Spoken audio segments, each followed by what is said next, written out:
Hello YouTube. Today it is time to answer my Ask Me Anything questions. So without further ado, here we go.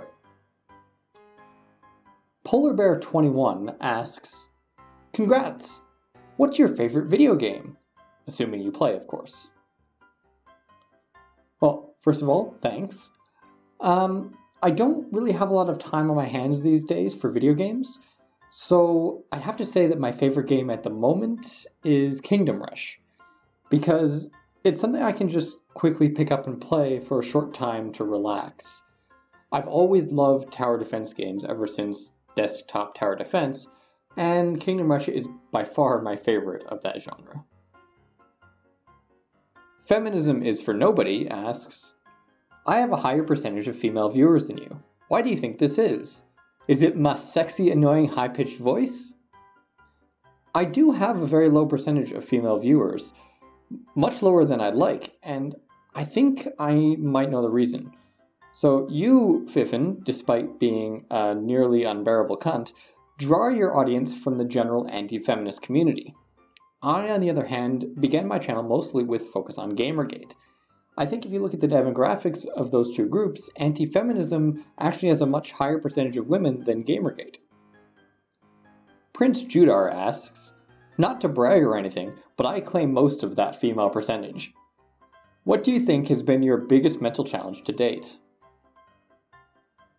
This is actually a very difficult question for me because I don't spend a lot of time thinking about difficult times in my past.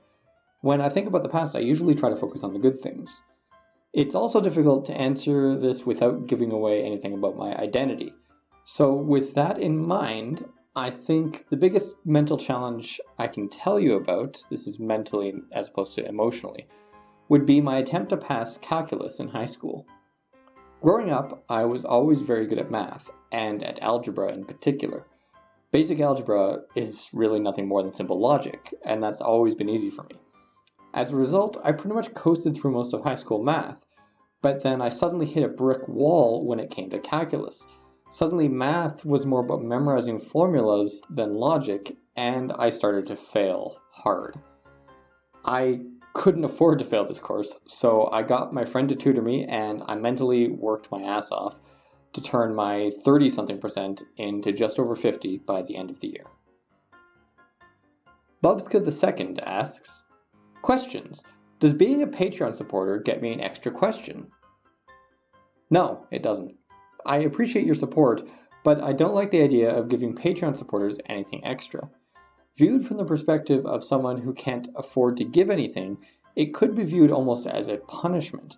I don't want my viewers to feel left out of anything simply because they didn't give me any money. Omegon asks, "Oh, you brought this upon yourself. 1. What's your favorite kind of meat you like in you?" Well, I see you tried to flaunt the rules, but since the rule was 1 question per person per day, this is the only answer you get. My favorite kind of meat is duck. No other meat is as delicious and juicy. A well-cooked piece of duck is like the best of both beef and chicken. You get the flavorful, tender, juicy meat of beef with the crispy skin of chicken. My personal favorite way to prepare duck is duck breast pan-fried to a rare doneness, then glazed with a bit of hoisin sauce.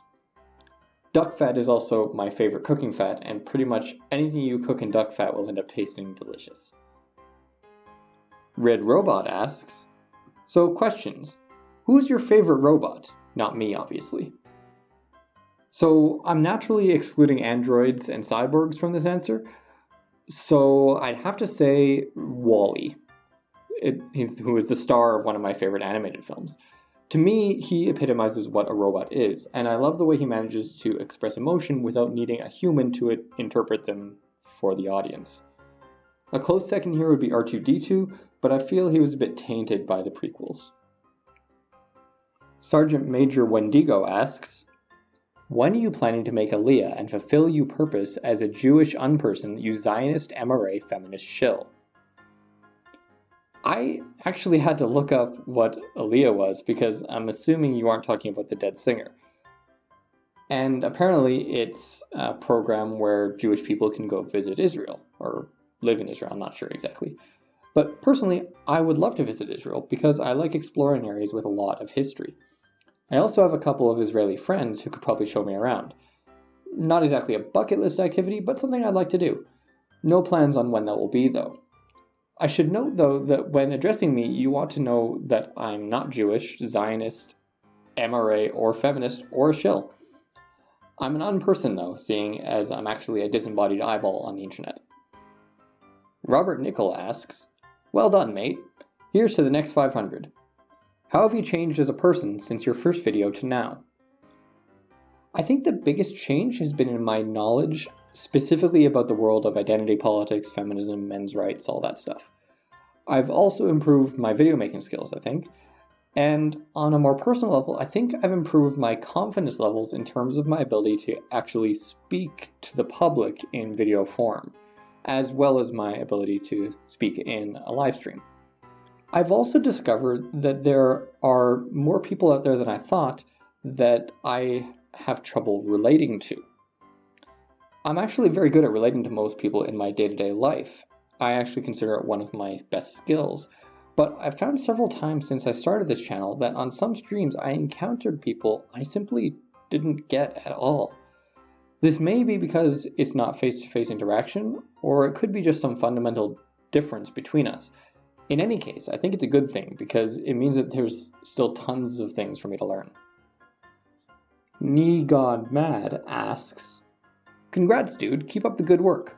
My magnificent question to you is, what is the worst movie you've ever watched and that made you want to kill yourself?" Hudson Hawk, no question. This was the movie Bruce Willis did after the first Die Hard, and it nearly ruined his career. Any attempt to describe the plot will fail because with this movie, plot needs to be put in quotation marks. I don't think I've ever watched a movie other than this that was so bad it actually hurt my brain. Joel the Mole asks, "Would you rather be a master of music or of art?" Music, no doubt. I've always liked music more than I've liked art, and with music there is so many different styles out there that are consumed by so many different kinds of people. Art, on the other hand, seems to me to have become somewhat stagnant, with the noted exception of street art. Also, I'd much rather be a part of the music community than the art community, seeing as how ridiculously pretentious and up their own asses the art community seems to be. Senor Mini Bagel asks, "Why do you hate women so much, you cis male racist oppressor?" Well, the reason I hate women the amount that I do, which is 0, by the way, is because I don't really think of women as a category. To me, hating women is essentially the same as hating left-handed people or short people. Women all have a few fundamental things in common, and beyond that they have a wide variety of traits across a broad spectrum. On average, women do tend to be different from men on average, but it's not so cut as dry as us versus them. Also, I am cis and male, but I'm not racist by the definition of the word I use, and nor have I participated in the oppression of anyone that I'm aware of. Maybe Fiffin. Polar Bear 21 asks, "Okay, it's been a few days. Here are my questions. 1. What is your all-time favorite video game?" This may disappoint you, but it's the Madden series for PlayStation. My favorite edition was probably 07. I played it for many years and probably spent more time with those games than any other game. I'm an NFL fan, but the main reason I love these games is because I really enjoyed the franchise mode, where I could be the general manager for every team in the league. I got a lot of joy from developing the rosters of each team and trying to build each one of them into a winner. I spent obscene amounts of time making spreadsheets and analyzing roster moves and, planning the roster development, and often playing the actual games, while fun and essential to the enjoyment, was actually secondary to the roster management aspect. The Absurd asks, "I just listened to the best home improvement fan fiction. What a riot it was. Tim had 3 things to do: fix the car, tell Mark to clean his room, and kill Wilson. Anyway, thanks for offering your points of view. I'm a listener more than a poster. Just a weird question for me. Are atheists just absurdists who haven't accepted it?" Well, that's an interesting question. I think a lot of atheists are absurdists, but that doesn't mean they haven't accepted it. I think a lot of atheists still try to find meaning in the world. You see this a lot of people who are atheists but are also feminists, or in other ways are focused on trying to improve the world or make the world a better place, trying to find some meaning to their lives. I don't think you can put all atheists into the absurdist category. Terrence Jackson asks, are you pro-life or pro-choice? I'd like to say neither, because those are stupid labels. People who support the right of women to have abortions are no more in favor of choice than anyone else, and people who want to deny the right to abortion are no more in favor of life than anyone else. To me, it's generally a question of definitions more than anything else. As for my own stance, I'm opposed to it personally and would not want a woman I impregnated to have an abortion. But that being said, I don't think I have the right to tell anyone else whether or not they can have one. Basically, I'm on the anti-abortion side right up until the point of actually making it illegal. But I will go more into this topic in a future video, I think. So that's the end of the questions. I would love to do more of these, so if you have any more questions for me, leave them in the comments to this video, and at some point in the future I'll make another AMA video. The same rules apply, so it's one question per person per day, and again, I'm probably not going to answer anything that will reveal too much about my identity. Other than that, go wild, and remember, it doesn't have to be just about opinions. It can be, you can offer me moral choices, you can offer me what ifs, basically any kind of question is acceptable. Okay, so have fun thinking of questions. I hope you enjoyed these answers. I tried to make an effort to answer them as fully as possible. I really dislike AMA videos where people just answer the questions as literally as they can, basically like one-word answers. If it's a yes or no question, they just say yes or no. That really bothers me because, someone took the time to write the question. I think as a content creator, I owe a proper answer to your questions. So until next time, I'm Positive Improvement, and I wish you all the best.